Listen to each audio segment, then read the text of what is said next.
फटाफट से चलते हैं, घर में भी बच्चा परेशान कर रहा होगा क्योंकि उसको भी तकलीफ हो रही है। इस तेज से रोने लग गया, उसके पेट में बहुत दर्द हो रहा था शायद, तो हम जल्दी से जाते हैं और दवाई ववाई लेके आते हैं।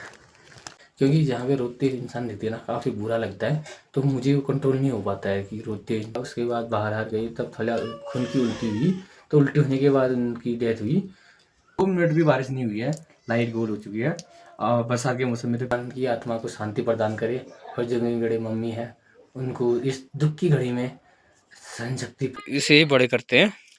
ये होता है पशु प्रेम, हम ही बोल सकते हैं, लेकिन जब खुद के ऊपर बीतती है तो पता चलता है कि अपनों के जाने का गम क्या होता है। बेटी मेरा पसीना पूछ दे रही है, एक बेटी का अपने पापा के प्यार देखो, पापा के लिए लग रखा है। सभी शव यात्रा वाले गाड़ी पीछे से भी आ रही है, उनका वेट कर रहे हैं यहाँ। गुड मॉर्निंग, प्रणाम, आप सब बढ़िया होंगे, मैं भी बढ़िया हूँ। दोस्तों आज के ब्लॉग की शुरुआत हो रही है काली नदी से, जो कि हम आए थे गंगा नहाने। यहाँ पे नदी में, ये गंगा नदी है, यहाँ पे हम आए थे आज।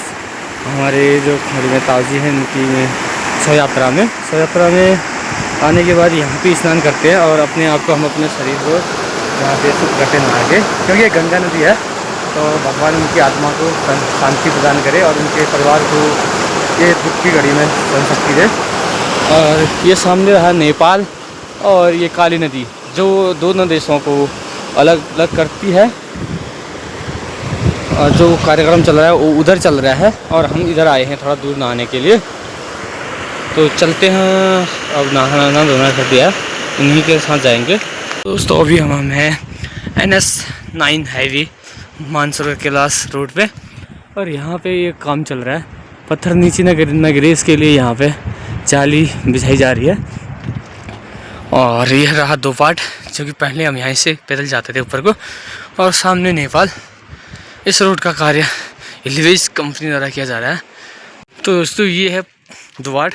यहाँ पे जब ऊपर रांची रोड नहीं गई थी तो काफ़ी चहल पहल हुई थी, और यहाँ पे एक थोड़ा बड़ा मार्केट भी था। जब आपदा आई, आपदा आने के बाद पूरा बहा के ले गया, पूरे यहाँ के मकान टूटे उस आपदा में 2013 में।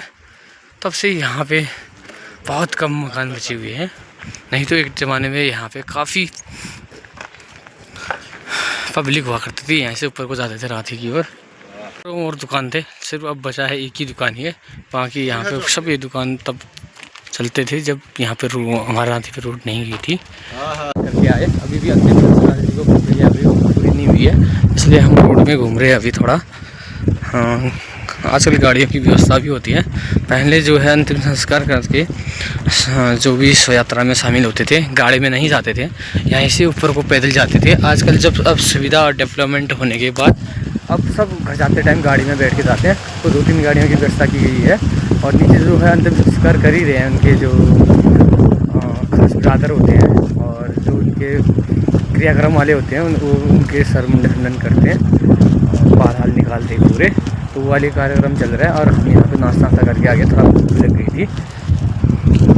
लग रखा है, सभी शव यात्रा वाले गाड़ी पीछे से भी आ रही है, उनका वेट कर रहे हैं यहाँ पे हम। और यहाँ पे जाम भी लगा था, जिसकी वजह से हम थोड़ा रुके थे। और मौसम फिर से आज भी बंद होने लग गया, काफ़ी भूख लग गई है। दिन के 2 भी बज चुके हैं, सुबह निकले थे घर से और सब सीधे घर को निकलते। शॉपिंग सेंटर यहाँ बाटखाने में, और यहाँ पे है दुकान बंद, पानी भी नहीं मिला। तो अब ऊपर जाते हैं और ऊपर बैठते हैं थोड़ा 5-10 मिनट का, भी थकान हो चुकी है। थोड़ा बहुत नाश्ता किया था, केले खाए थे 2-4, वो तो भुस हो गया है, अभी तक चला नहीं एनर्जी। ऊपर पे थोड़ा बैठते, धीरे धीरे चलते हैं घर को। और एक जगह आग जला के आग में हाथ घुमाते हैं। ये हमारे जो अंतिम संस्कार में शामिल होते हैं वो जरूरी करते हैं।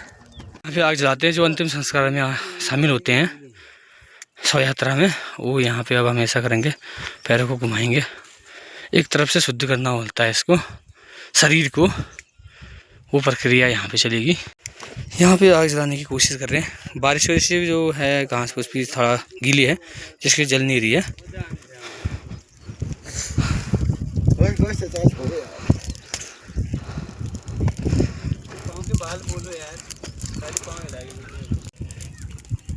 ये देखो गांव की रीति रिवाज।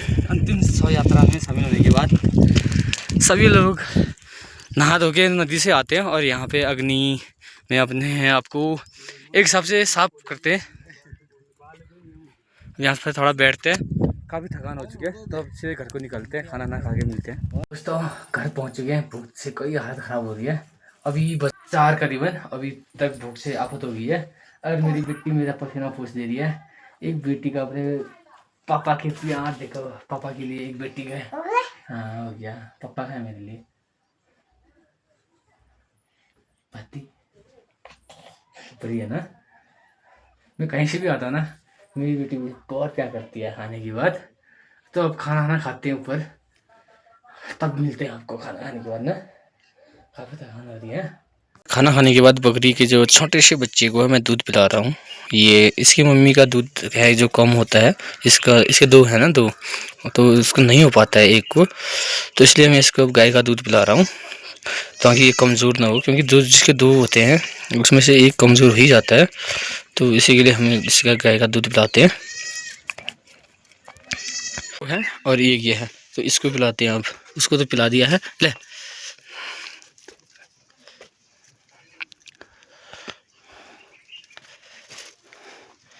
तो ये क्या है कि इसकी मम्मी को भी असर नहीं जाएगा, नहीं तो इसकी मम्मी भी कमज़ोर हो जाएगी, तो इसके लिए दोनों को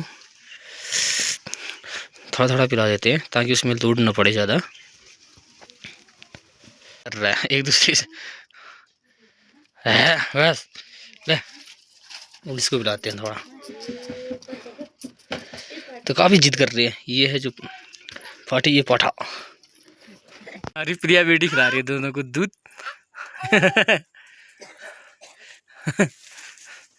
खिला पाएगी? हाँ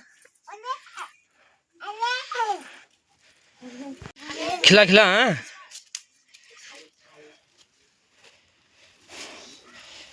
तो इनको दूध पिलाते हैं, में दूध कम होता है तो उसके बच्चों को ऐसे ही पालते हैं ताकि जब तक ये घास खाने लायक होते हैं तब तक इनको मट्ठा पिला के, दूध पिला के गाय का, तो इसे ही बड़े करते हैं।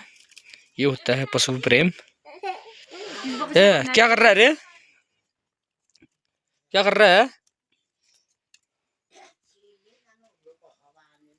छोटे से बकरियों को दूध पिलाने के बाद हम दोनों बाप बेटी सो गए हैं, थोड़ा आराम करते हैं, उसके बाद थोड़ा टहलने जाएंगे, क्योंकि अभी खाना ना खाया, ठंडा भी हो रहा है, बाहर मौसम काफ़ी ठंडा हो रहा है ना, इसके लिए हम सोए हुए हैं। जैसे ही सुबह उठा था, मैं लेट तक सोता हूँ गाँव में, क्योंकि यहाँ क्या होता है सुबह कोई काम होता है नहीं, इसके लिए मैं लेट तक सोता रहता हूँ। तो आज भी मैं सुबह लेटा हुआ था और यहाँ पे बाहर पे सब उठ गए थे, तो अचानक से मुझे आवाज़ आई कि नहीं खौरी में ये हो गया मतलब, तो मुझे बहुत क्या टट्टी फील ऐसा हो गया, बहुत अजीब जैसा लगा। उठा और मैं उठने के बाद सबसे इधर कन्फर्म किया, अंदर गया, पिताजी से पूछा क्या हुआ, क्योंकि वो जो आज जिनकी डेथ हुई है वो मेरी मम्मी के बड़ी बहन के हस्बैंड है, मतलब मेरे ताऊजी हैं।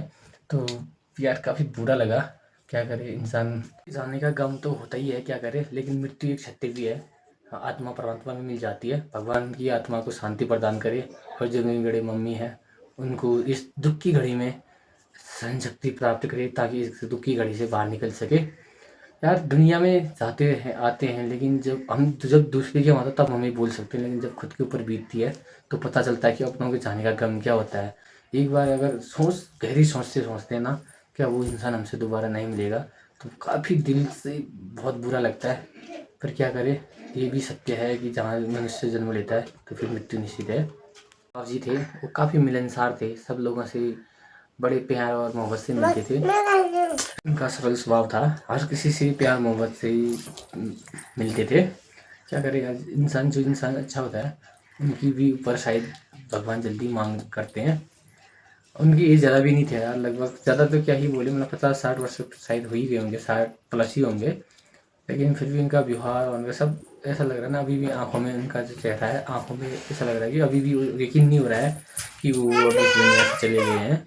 सुबह मैं जब सोया था अचानक से मुझे ये सुना, जो ये शब्द कि वो अब इस दुनिया में नहीं रहे, तो मुझे ऐसा ना एकदम करंट सा लगा कि ऐसे कैसे हो गया। कल जो इंसान कल इतने बढ़िया थे, सुबह भी वो उठे, उन्होंने चाय बनाया बोला, उसके बाद बाहर आ गई, तब थोड़ा खून की उल्टी हुई, तो उल्टी होने के बाद उनकी डेथ हुई। तो ये आजकल इंसान का कोई भरोसा नहीं है यार, जान का कोई भरोसा नहीं है किस टाइम चले जाए, लेकिन व्यवहार जो है ना वो ज़रूरी होता है। तो उनका व्यवहार ही उनको आज भी मुझे बहुत अच्छा लगता है, अभी भी उनकी व्यवहार की ही याद आ रही है इनका इतना अच्छा व्यवहार, एक दूसरे से इतना मिलनसार। और वो मिस्त्री का काम भी करते थे घर में। इस गांव में पता नहीं कितने कोई घर तो उन्होंने बनाए होंगे, वो भी जब पत्थरों की चुनाई होती थी उनसे, क्योंकि पत्थरों की चुनाई में काफ़ी मेहनत लगती है। लाया तो मुझे तब लगा जब हम यहाँ से सभी लोग गए गैर से नीचे खोरी की ओर, वहाँ गए तो वहाँ जाके जो मेरी बड़ी मम्मी थी वो काफ़ी रो रहे थे, क्योंकि जो हमारे पहाड़ों में रीति रिवाज होते हैं ना कि हाथ और कान का हो गया, नाक का हो गया, पूरा जो भी आभूषण होते हैं सब निकाले जाते हैं। उसके बाद जो लेडीज़ दिखती है ना वो कुछ अलग दिखती है। पहले आभूषणों के साथ जो दिखती है उतारने के बाद इतना बुरा लगा उनका उस रूम में देखना और उनका रोना। तो मुझे वो रोना देखा नहीं गया और मैं सीधे जो मेरा दोस्त था उदय, उसको लेके हम ऊपर को आ गए थे थोड़ा 5-10 मिनट के लिए, क्योंकि जहाँ पे रोते इंसान दिखते हैं ना काफ़ी बुरा लगता है। तो मुझे वो कंट्रोल नहीं हो पाता है कि रोते इंसान को देखना बहुत बुरा लगता है। तो हम ऊपर को आ गए थे। ऊपर जब हम पूरी नीचे गंगा नीचे जाने के लिए तैयारी हुई तो तब उसके बाद हम दोनों नीचे गए, क्योंकि वहाँ पे रखता तो मुझे भी इतना मतलब आंखों से आंसू तो निकल ही रहे थे हल्के फुल्के। फिर मैं लोगों के सामने नहीं, फिर अच्छा नहीं लगता है। तो उसके बाद मैं साइड ही हो गया था। तब उसके बाद मैं निकला था नीचे को, फिर वहाँ से नीचे गए। तो अभी तो ऊपर आते से हम वहाँ से नहीं आए। तो उस मृत आत्मा को भगवान अपने श्री चरणों में स्थान दे। और अब क्या ही कहे, होता ही रहता है जीवन में उतार चढ़ाव, कभी खुशी कभी गम। तो शाम के 5 बजे हैं और यहाँ पे बारिश भी रिमझिम होने वाली है, शुरू होने वाली है, हो ही गई है, मतलब हल्की फुल्की बारिश हो रही है। आज कल परसों से बारिश का मौसम बना हुआ था। परसों से मौसम ऐसा बंद था कि बारिश होने वाली है, लेकिन अब जाके बारिश हो रही है। परसों से मौसम ऐसा बना था, 2 दिन बाद आज बारिश हो रही है, वो भी हल्की फुल्की बारिश हो रही है। देखते हैं कितने लंबी टाइम तक ये बारिश चलती है।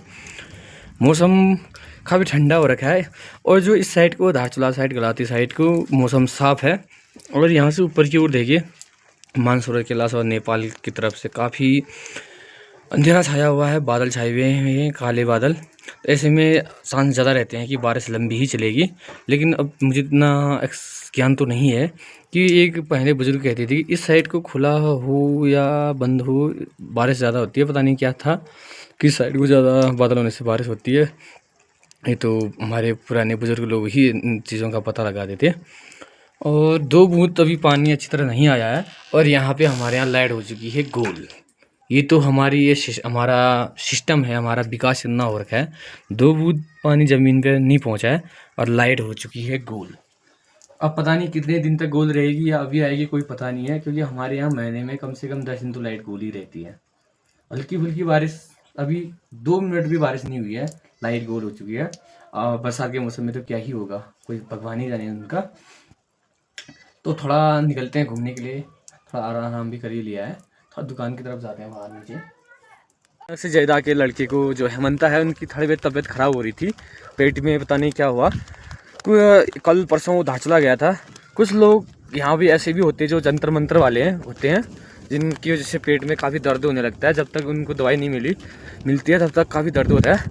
तो हम अभी जा रहे हैं दवाई के लिए। पौंसरी में मिलती है जो हरी जड़ी बूटी है, उसके इलाज के लिए। लगभग मौसम तो काफ़ी डरावना हो रखा है, इस साइड को इतना डरावना मौसम हो रखा है कि गड़म चड़म की आवाज़ भी साथ में आ ही रही है। और ये हमारा सादाकोट, रांची की सबसे टॉप की ज़मीन यहीं पे है। और सामने स्कूल, जहाँ हमने प्राइमरी स्कूल स्कूल की शुरुआत की थी। और ये इस सादाकोट साइड को लगभग हर खेत अभी खाली छोड़े हुए हैं। हर तीसरे साल एक इनमें छोड़ते हैं एक बार। और बीच में जो बोया हुआ खेत है वो मेरा खेत है।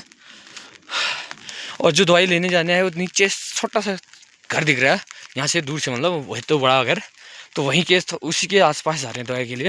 एक लेडीज़ दवाई जानते हैं। तो अचानक से बहुत तेज़ से रोने लग गया, उसके पेट में बहुत दर्द हो रहा था शायद।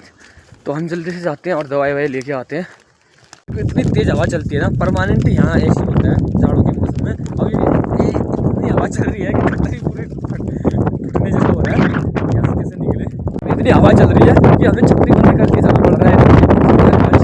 इस वहाँ जहाँ हमारे साइड से इधर को आई, यहाँ परमानेंट लगभग मौसम भी खराब है। तो यहाँ पे और सामने जुम्मा देखो, जुम्मा में भी और सागर में भी बारिश हो रही है। तो 5-10 मिनट में यहाँ भी पहुँचने वाली है। फटक से हम दौड़ते हुए जाते हैं और दवाई लेके आते हैं, क्योंकि दवाई भी ढूंढने में बहुत टाइम लगेगा, क्योंकि हरी घास की जो दवाई है इतनी आसानी से मिलती नहीं है। 5-10 या 15-20 मिनट भी लग सकते हैं ढूंढने में, क्योंकि काफ़ी लंबे समय से बारिश नहीं हुई है। तो जो हरी घास की जो आयुर्वेदिक दवाई होती है वो भी बारिश न होने के कारण से पहचानना मुश्किल हो जाता है, इसलिए थोड़ा टाइम ही लगेगा। तो दोस्तों दवाई वही लेके आ गए हैं। इतनी भयंकर बारिश हो रही थी कि हम अंदर दरवाज़ा लगा के अंदर बैठना पड़ा। दवाई जल्दी मिल गई थी, इतनी भयंकर बारिश में वो धुक गए और 7 से 5 मिनट में दवाई लेके आ गए थे। और देखो अभी खेतों में पानी इकट्ठा होना भी शुरू हो गया है और लगभग अंधेरा होने वाला भी है। फटाफट से चलते हैं, घर में भी बच्चा परेशान कर रहा होगा क्योंकि उसको भी तकलीफ हो रही है। जितनी जल्दी हमने कोशिश की और हम भी कोशिश करेंगे कि जितनी जल्दी हम घर पहुंच पाए। अभी तो थोड़े बहुत ओले भी गिरे थे, जस्ट हमें चढ़ाई में चढ़ रहे थे तो वीडियो नहीं बना पाया। हल्के फुल्के ओले भी गिरे और इस साइड को थोड़ा बारिश कम है, उनके घर में बहुत ज़्यादा बारिश हो रही है, उनके घर के साइड को। हाँ फटाफट से चलते हैं। उस रात के बज रहे हैं 9 और हम खाना खा के सोने की तैयारी कर रहे हैं। 2-4 बूंदे बारिश आई थी तो लाइट हमारी गोल हो चुकी है, क्योंकि यहाँ यही समस्या होती है, हल्की फुल्की बारिश भी लाइट का हो जाती है। पहुँचने से उस बरसात में पानी में दवाई लेके आए और बच्चे की तबीयत अब सही हो गई है, टेंशन भी दूर हो गया है। नहीं तो वो बच्चा क्या था, बार बार रो रहा था, जिसकी वजह से सब परेशान हो रहे थे। पहुँचने से दवाई लाया, दवाई खाने के बाद सब कुछ सही हो गया है और अब चुपचाप शांति से सो गया है। हम भी अब सोते हैं, 9 बज रहे और काफ़ी ठंडा हो रहा है। अगर आप मेरी वीडियो में नए हो तो प्लीज़ वीडियो को लाइक और कमेंट शेयर जरूर कर देना। मिलते हैं अगले ब्लॉग में।